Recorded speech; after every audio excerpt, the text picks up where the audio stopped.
palavra de Deus que se encontra na Nova Almeida atualizada, 2 Coríntios, capítulo de número 8, versos de número 1 a 15, que diz assim as Santas Escrituras Sagrada do Novo Testamento, palavra do Senhor. Também, irmãos, queremos que estejam informados a respeito da graça de Deus que foi concedida às igrejas da Macedônia, porque no meio de muitas provas,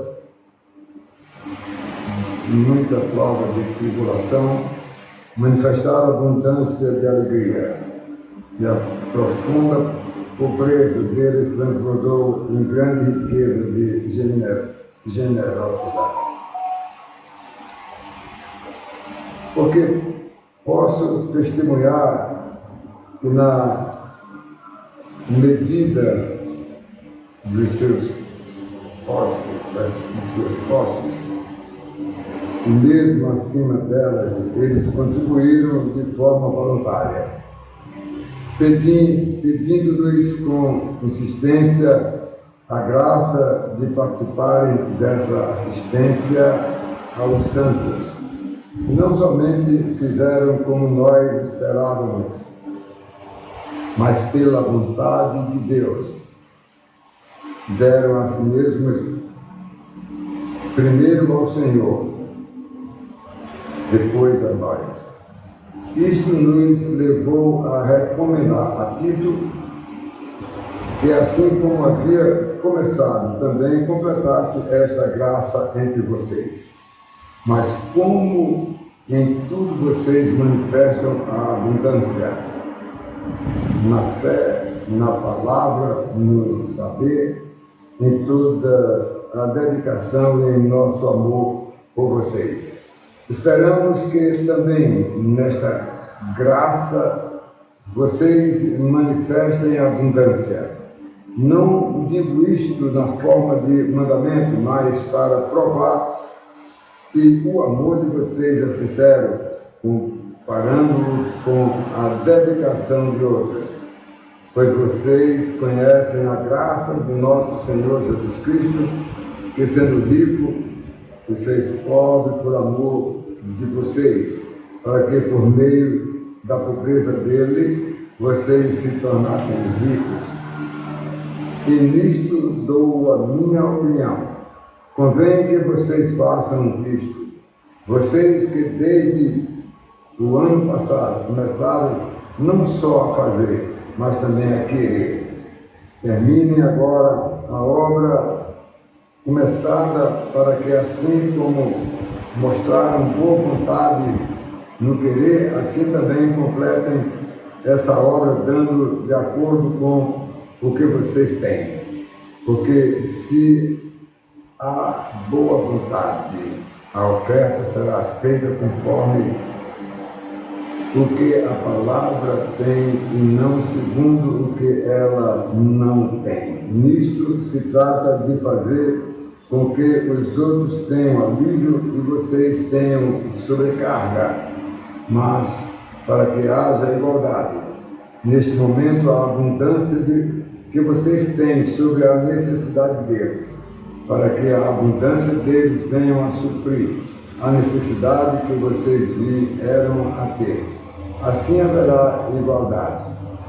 Como está escrito, quem recolheu muito não teve demais, e o que recolheu pouco não teve falta. Oremos. Deus e Pai, muito obrigado, Senhor, pela leitura da Tua palavra, que possamos fazer a exposição da mesma de acordo com a Tua vontade. Ilumina nossas mentes para não sair daquilo que Tu nos revelaste. Nós oramos em nome de Jesus. Amém. Meus irmãos, nós vamos dar sequência às nossas lições na segunda carta de Coríntios. Aliás, a última carta que eu estou concluindo para lançar o nosso nosso novo livro, As Devocionais de Paulo. E eu escolhi 3 versos aqui, o 1, o 2 e o 6, né? Então, nós vamos ver aí, amados, o tema retirado do texto sagrado, grande riqueza de generosidade, no verso número 2. E, irmãos, esse tema que eu quero chamar a atenção de vocês, para que possamos mentalizar aquilo que a palavra de Deus fala para nós. E vou trazer esses 3 versos. O de número 1 vai tratar da graça de Deus que foi concedida. O número 2, o tema do estudo, grande riqueza de generosidade. E o terceiro, versículo número 6, completasse esta graça entre vocês. Meus irmãos, como é importante estudar a palavra do Senhor. Nesse primeiro versículo, eu digo, amados, que o Evangelho da Justiça de Deus é o que estamos trabalhando. E é um grande privilégio, amados, para quem ouve a verdade, este Evangelho da Justiça de Deus, que é, amados, anunciado pela pregação da palavra de Deus, a verdadeira riqueza da graça de Deus única. Essa graça salvadora, ela é única, certo? Quem recebe ela, amado, nunca perderá, nunca se acabará.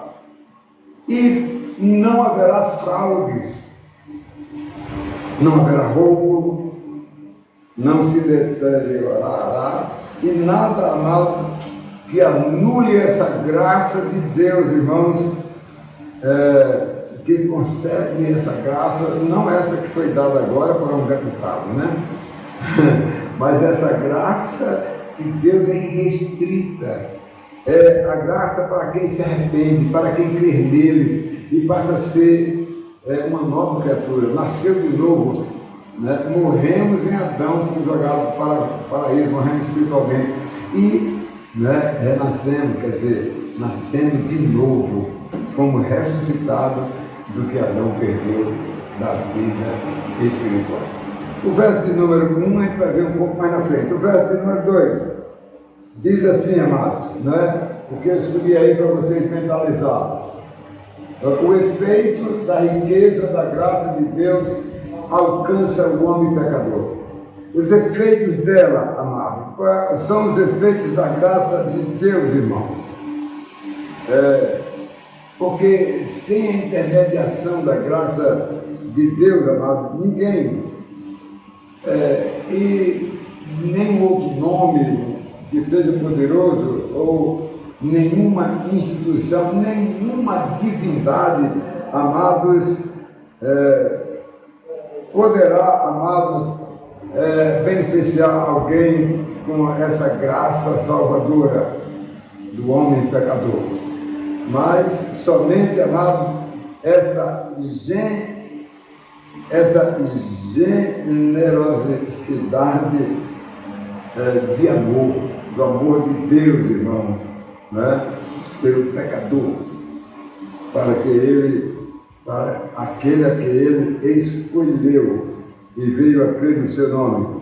E aí, amados, o Senhor Jesus é o generoso e na cruz do Calvário ele deu gratuitamente perdão para todos que crescem nele, não é?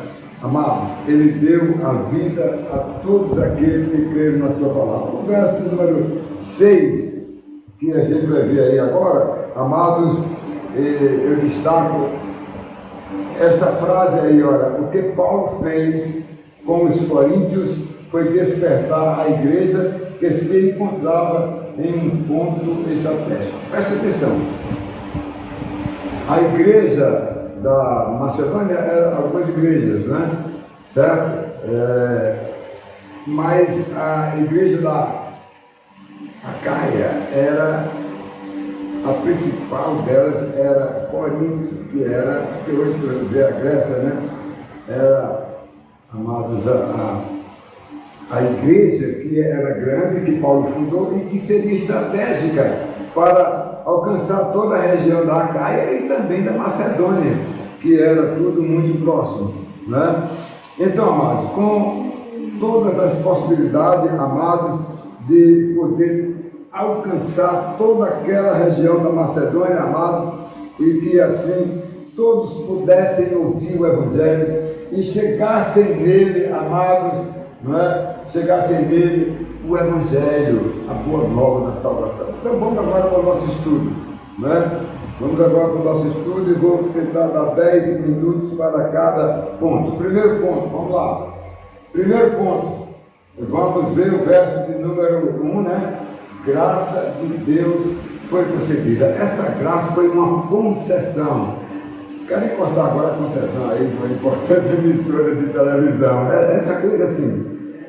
Essa concessão de Deus, como eu disse antes, ninguém toma quando Ele dá. Ele não perde. Olha, meus irmãos, diria para vocês que uma lição de generosidade à vinda da Macedônia, né? Para estimular os irmãos a servirem no corpo de Cristo. O corpo de Cristo é a igreja, né? Que estavam passando por necessidade. Estava tratando de necessidade, era a igreja de Jerusalém, meu irmão. Quem era a igreja de Jerusalém? Qual era o problema da igreja de Jerusalém? Eram muitos. O endurecimento dos impostos, uma seca que houve muito grande, e uma série de outros fatores, que Jerusalém é a capital do cristianismo, né?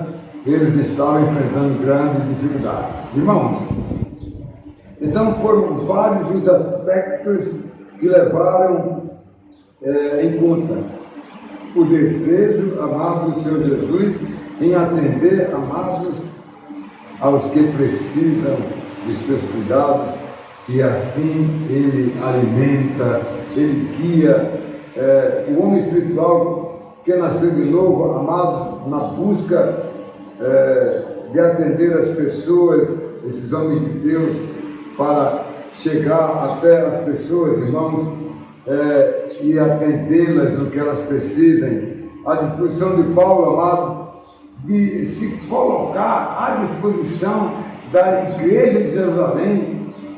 Então, nas viagens missionárias de Paulo, ele ia por toda parte e ele dava ali a sua palavra a cada igreja que ele havia plantado. Toda a igreja foi plantada praticamente por ele, tanto na Acaia como na Macedônia, né? Aquela região antiga, né? Mas que hoje são bastante desenvolvidas, né? Olha, meus irmãos, uma lição de generosidade, né? Vinda da Macedônia. Por que isso aí? Para estimular os irmãos que serviram no corpo de Cristo, etc., que estavam passando. Olha, preste atenção. Paulo fundou Corinto. Corinto era uma igreja grande e era uma igreja, amados, rica, com muitas condições. E aí Paulo então falou por onde ele passou, pediu ofertas lá e também na Macedônia. Na Macedônia, aquelas cidades, amados, eram todas pequenas, meus irmãos, né? Não tinha assim tantos recursos que era necessário, eram igrejas com dificuldades, irmãos, em toda a Macedônia, igrejas humildes, que não tinha como suprir. Mas o que aconteceu? Aconteceu, amados, que eles se mobilizaram, né? Se mobilizaram para alcançar uma grande oferta. Por isso que ele fala, uma missão de generosidade a dos macedônios, né? Aliás, eu nunca falei aqui até hoje sobre oferta, sobre o dízimo. Quantos anos estão comigo? Vou querer trazer um pouco mais na frente aqui, que esse é um grande gargalo hoje que existe no meio. A igreja brasileira não pratica esse tipo de coisa, né? Não pratica. Olha, nessa pandemia, aí houve um caso excepcional, né? Muitas igrejas, irmãos, muitas igrejas irmãs seguiram o exemplo de Paulo, pediram ofertas e contribuições, como fizeram na Macedônia, na busca de ofertas, aquisição de alimento para chegar a atender as necessidades, irmãos, praticando a generosidade. Quantas cestas básicas no meio? Acho que quase 1000 cestas básicas. Nós íamos buscar, pedir a quem tinha para... Isso aí a gente fez aqui, né? Olha, todos os que contribuíram foram irmãos cheios da graça de Deus e ofertaram recursos para Paulo ajudar a necessidade de Jerusalém. Então, amados, olha, foi um esforço muito grande, amados. Foi aquele desejo dos irmãos de contribuir. Sabia que lá na Macedônia eles diziam, Paulo, eu quero contribuir. E aí Paulo olhava assim, não tem nada, mas aí o irmão vinha com a oferta dele. Porque era o corpo de Cristo, Jerusalém é o corpo de Cristo, a Macedônia, a Acaia, Mossoró, não é o Brasil, é o corpo de Cristo. A igreja no mundo é o corpo de Cristo, né? Amados. Então houve um esforço grande, amados, e aqueles irmãos, mesmo pequenas ofertas, parece que Deus multiplicou, né? Que se tornou uma rica oferta, amados, os valores que os irmãos deram. Olha o que é que diz o verso de número 2 na Bíblia Sagrada. Aí o verso que nós lemos já. Porque no meio de muita prova e de tribulação, manifestaram abundância de alegria e a profunda pobreza deles transformou em grande riqueza de generosidade. Quer dizer, os macedônios fizeram o dever de casa, contribuíram. Paulo se surpreendeu com... Olha, na próxima semana vamos continuar esse estudo sobre esse tema aí, que é o último, né? Esses são 2 capítulos que Paulo fala sobre essa questão, né? Mas, amados, ele ficou muito feliz como é que pessoas tão pobres, tão humildes, deram suas contribuições. E para encerrar esse primeiro ponto aí, amados, vamos dizer comigo aí, dá para ler aí? Deus supre todas as necessidades dos seus santos, pois é dele que vem o despertamento para o exercício da generosidade. Irmãos, é Deus, tudo, Deus está em tudo, né? Isso é maravilhoso, irmãos. Ele concede a sua graça. Vou falar uma coisa aqui muito interessante para vocês. Por exemplo, a graça de Deus é a salvação. É aquilo que nós recebemos gratuitamente, sacramentado na cruz do Calvário, quando Jesus disse, Pai, perdoa-lhes, né? Ali foi a graça dada ali, né? Que nós recebemos na cruz. Os que amamos a disposição de Jesus da vida por nós. Então, irmãos, essa graça, amados, salvadora, inédita, única, amados, né? Leva o crente cheio da graça, ampliar a graça no social, abençoar as pessoas. O crente ele precisa aprender a ser generoso, aprender a praticar. A Bíblia diz, dai de graça, Mateus 10:8, dai de graça, porque de graça recebestes, né? Quando eu estou pregando para alguém, eu estou dando de graça. A graça única da salvação. E aquela pessoa que se converte, que era uma pessoa que tinha a sua mente fechada, ele vai ver que ele é tão graciado por Deus que agora ele quer também a graça social, a extensão da graça, ser uma pessoa boa. Por isso que a Bíblia diz que o quê? Que as obras seguem a fé. A gente vai ver isso aqui daqui a pouco, tá bom? Então, meus irmãos, está lá em Efésios. Olha, a expectativa, amados, né? a expectativa, amados,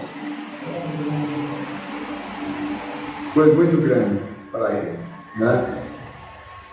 Muito bem, então esse segundo ponto aí, amados, como nós já vimos aí, apesar da igreja não ser uma igreja de grandes recursos, mesmo assim, se prontificaram a ajudarem, foi uma grande surpresa para Paulo, o valor que foi levantado por aqueles irmãos. Foi uma alegria muito grande, né? Uma alegria muito grande, irmãos, se fosse Deus. E esse segundo, que fala, no segundo quadro aí, segundo ponto, segundo do parágrafo, a generosidade é uma ação da liberalidade que leva as pessoas a abrir mão para ajudar aos que necessitam, como no caso dos irmãos da Macedônia. Os irmãos da Macedônia deram esse exemplo. E esse exemplo foi muito grande, né? Porque era uma das pessoas mais humildes, mas elas então foram enérgicas em ouvir a voz do pastor, ouvir a voz de Paulo e atendeu. Olha, meus irmãos, os irmãos da Macedônia agiram como ensinou. Procura aí, lê aí, sabe? 1 Pedro, capítulo 4, verso 10 do estudo. Está no estudo, não no estudo, mas tudo bem. Está no estudo. Sirvam uns aos outros, cada um conforme o dom que recebeu, como encarregados de administrar bem a multiforme graça de Deus. Então, aqui a recomendação é, amados, administrar bem. Infelizmente, dinheiro faz a cabeça das pessoas. Não é? Tem igreja aqui que o pastor aqui é proibido até receber dinheiro. Tem que ter um tesoureiro e pronto. Tudo é tesouraria. Vem aqui, pega todo lugar. Só o humano dizer o que é pagar. Ela paga, né? Tesouraria. Então, mas infelizmente essa questão do dinheiro, amados, é muito complicado. Né? Você não vê muita coisa falando de oferta no Novo Testamento, na igreja cristã. Houve essa necessidade, não é? Mas não era o natural, normal. Não é? Olha, meus irmãos, vamos para o último ponto do segundo ponto, né? Que diz assim, amados, as dificuldades que existiam no tempo dos apóstolos são as mesmas de hoje. A igreja do Senhor Jesus convive com a graça, sendo ciente dos ensinos da palavra de Deus. Então, amados, eu trato disso aqui, amados, por quê? Porque a graça de Deus libertou o homem do pecado e o tornou um homem, amado, espiritual, e isso foi marcante para ele desmembrar essa graça salvadora, que ele tem a certeza da salvação eterna. Aí ele é alguém que tem que ter os pés no chão, é alguém que tem que ser bom, alguém que ser em relação a dinheiro, que eu estou falando aqui, é bom em tudo, mas aqui eu estou saber aplicar bem, ser fiel com os que precisam, com os que necessitam, amados. Né? É o que aqui a gente vê. Isso aí, para levar os santos à prática da benevolência, para quantos precisam de ser ajudado, apoiado nas horas de precisão. Né? Nessas horas das dificuldades todas, né? Que precisa, irmãos. Então eu creio, amados, que deva existir em nossos dias maiores vantagens de poderem praticar a generosidade. Existe hoje, amados, quem não pode ajudar alguém. Ajudar alguém não é só dar dinheiro, não é só dar uma cesta básica. Ajudar alguém, né, indicar alguém para um trabalho, fazer alguma coisa que seja útil para alguém. Isso é, amados, com toda certeza, generosidade. E mais, como podemos comparar, amado, o gesto dos irmãos da Macedônia, meus amados, que eram pessoas desprovidas de riquezas, irmãos, né? Mas era alguém pujante diante de Paulo, do pedido de Paulo, amado, para poder socorrer e atender, amados, as pessoas necessitadas lá de Jerusalém. Vamos para o último ponto? Vamos lá. O terceiro ponto da lição de hoje. Completasse esta graça entre vocês, né? Que coisa fantástica, né?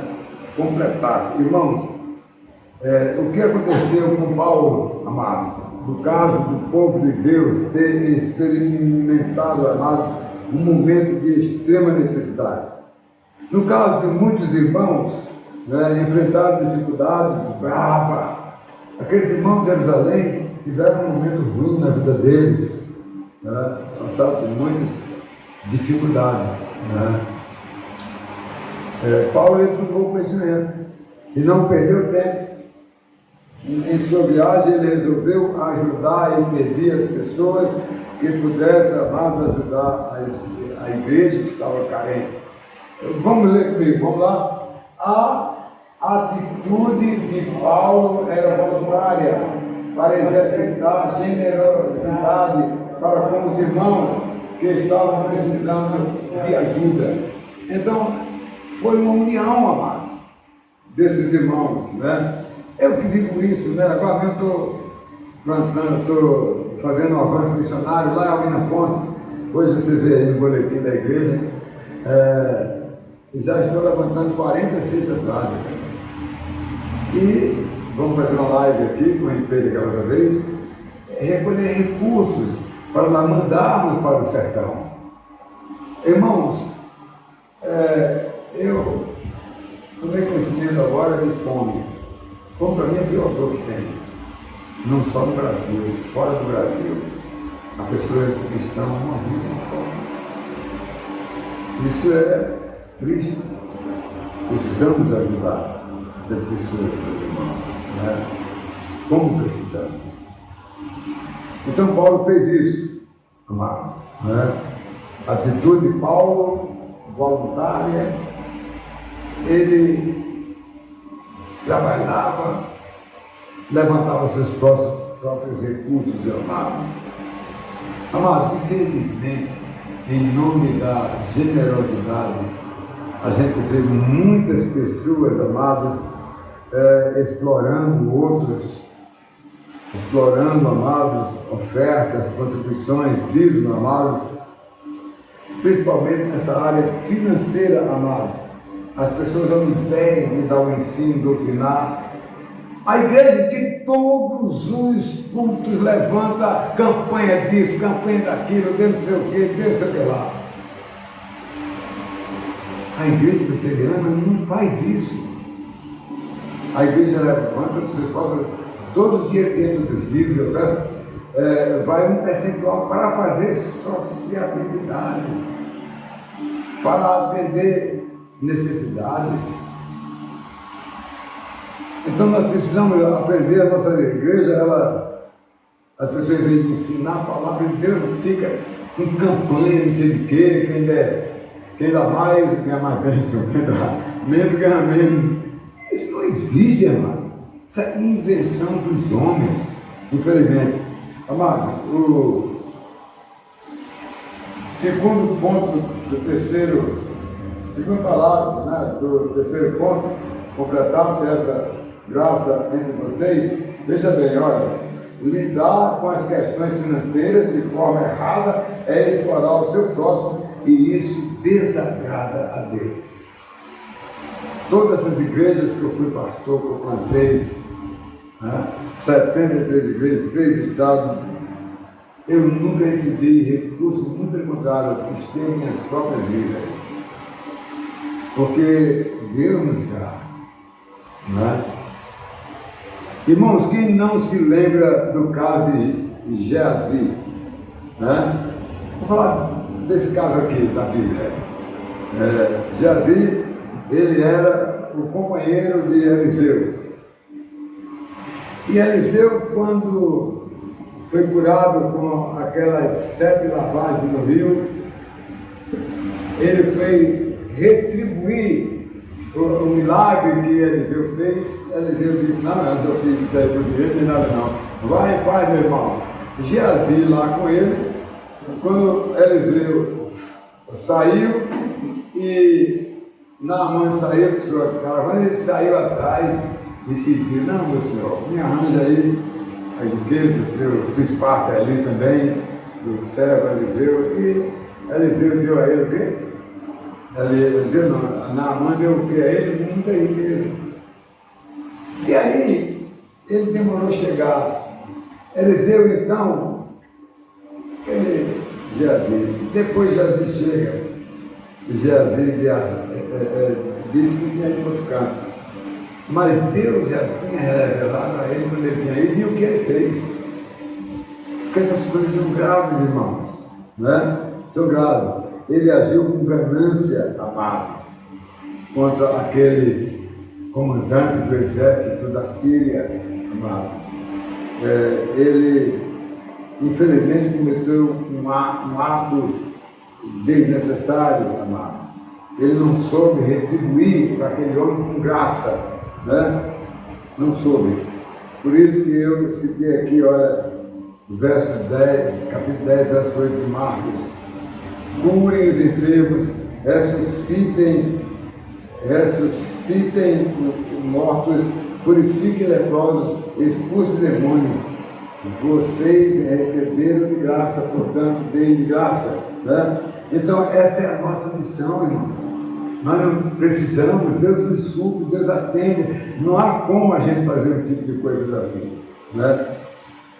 E concluindo aí, ó, amados, lamentavelmente, muitos ficam nos efeitos da graça. Presta atenção, da graça salvadora de Deus, e se espera nela, pois a verdade é a coisa mais preciosa dos crentes. Mas o crente deve saber que a extensão da graça de Deus na vida das pessoas é para ela ser útil na vida deles, de pregar o Evangelho. Tem pessoas que não pregam para ninguém. Pessoas crentes há tantos anos, nunca falou de Jesus para ninguém.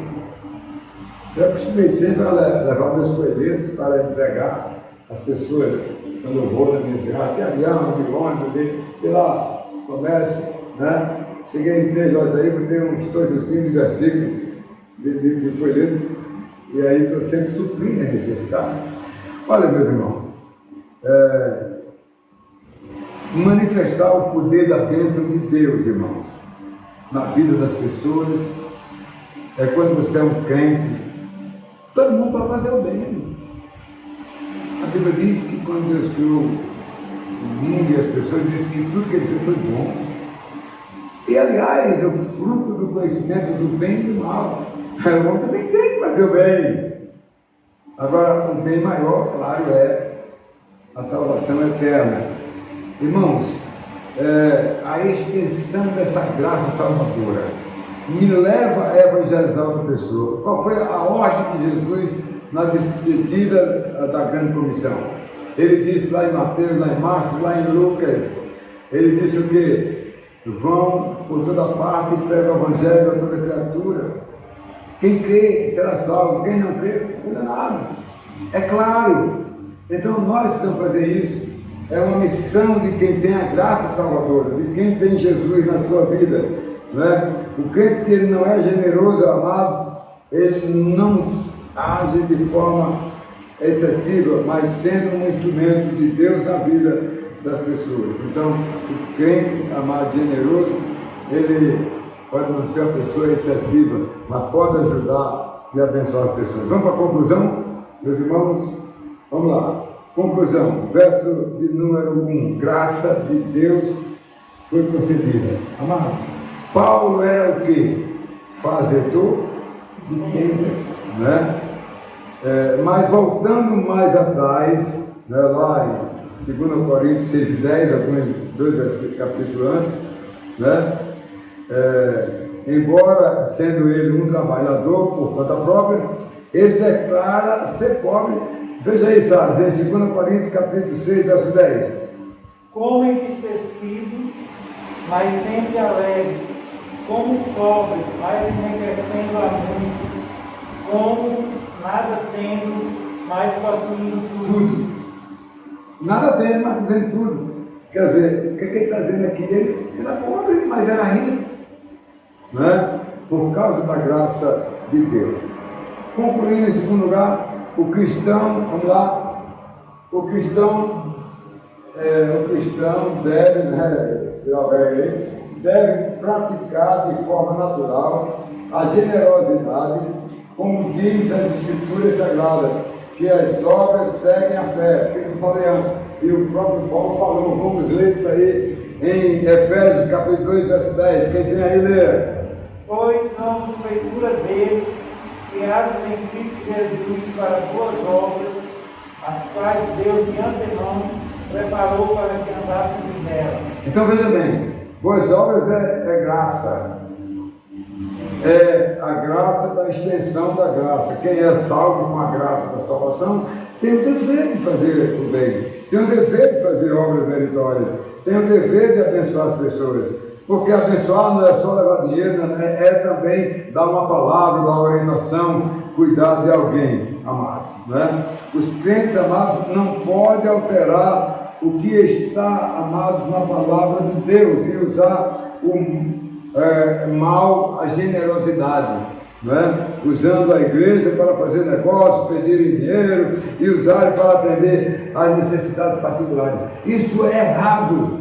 Nós não podemos aceitar esse tipo de coisa. E finalmente, amados, completasse esta graça entre vocês. Olha, amados,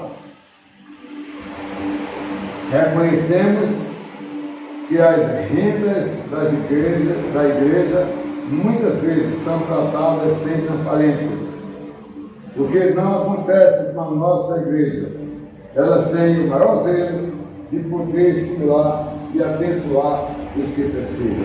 Olha, amados, eu, depois dessa lição, resolvi vou mandar colocar o caixazinho, a tesoureira, colocar o caixazinho aí, todo mundo vê. Não vamos dar nome de ninguém, entendeu? Diz que deu oferta, mas vamos colocar aí no quadro as entradas e as saídas. Depois vamos ver como é, amado, a lisura e nossa vida. Outra coisa, irmão, a gente tem que mandar 10% no canto, 10% para o outro. E temos que ser fiéis. E temos que agir e atender a necessidade das pessoas. Irmãos, estamos chegando ao final, meus amados, né? Como falamos no início, amados, a graça salvadora, ela se estende em graça regeneradora para que o crente seja um exemplo. O crente precisa ser um exemplo. Nós deveríamos zelar por isso, porque a coisa mais fantástica do crente é o seu testemunho, é a sua fé, né? Fazer as coisas que são corretas, certas, né? Na próxima semana vamos terminar esse tema, só esses dois sobre finanças, né? Que eu tenho que falar porque eu estou na sequência, falta só eles para concluir o nosso livro. Olha, meus irmãos, que Deus nos ajude a compreender sua palavra, que Deus nos abençoe. Amém.